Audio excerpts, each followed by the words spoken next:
So I'm just reading the news here, Bruce, and 3 men jailed over Coventry's biggest ever cannabis farm.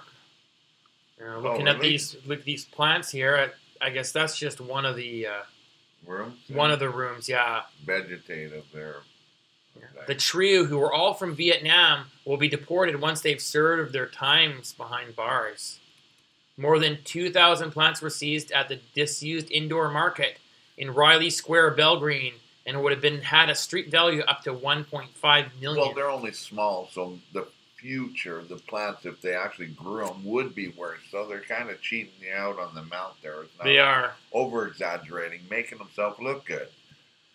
It's not.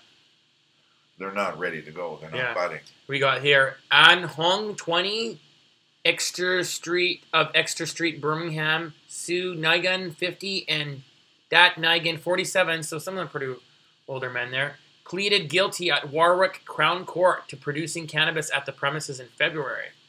Hong was jailed 20 months when the 2 older men, both no fixed addresses, were sentenced to 2 years. All 3 will be deported after serving the sentences.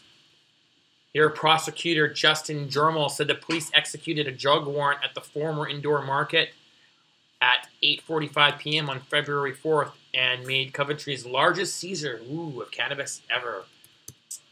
All 3 men were inside when the police busted in, and in a bid to escape, Dat Ningen jumped off a 20-foot roof, ouch, which did him more harm than good, observed Mr. Jermola. He's probably hurt there. Yeah, big owies. The other 2 were arrested inside and taken to the police station, while Dat Ningen, who had hobbled into the dock on crutches, was first taken to hospital. So they got 7 rooms in the premises were being used for growing cannabis, and Mr. Jamal said there were 300 empty pots, from which 18 bags of skunk, in England they call it skunk cannabis. Cannabis has been harvested, weighing just under 30 kilos, as well as a total of 2,145 growing plants capable of producing a further 117 kilos of flowering tops. But not.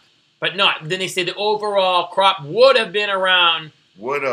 not 600,000 pounds if sold in 1 kilo weights, or here's their number here, up to 1.5 million in 1 gram street level. Yeah, right at the very bottom, 1 gram. The crops were ready to harvest, but they weren't. He said the defendants were the lowest link in the chain, pointing out that Dak Nung had entered his plea on the bias that he was working in a kitchen and had been approached to harvest the crop, which he was paid 400 pounds. So here's the thing. They're right. I mean, those guys aren't the people who are collecting the money in the top, for one. Yeah, they don't. They're just... And so they're getting prison. So they didn't get... They were just the people harvesting. Immigrants. Yeah, they make some money under the table.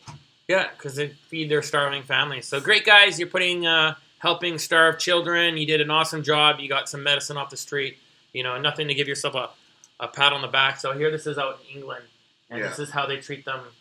Fortunately, in Canada, it's not like that here. They over-exaggerate. Over-exaggerate, and a little bit of racism in there, and pretty sad. So if you want to comment on this, just go to worldcannabis.net and look for the comments section at the bottom of the article.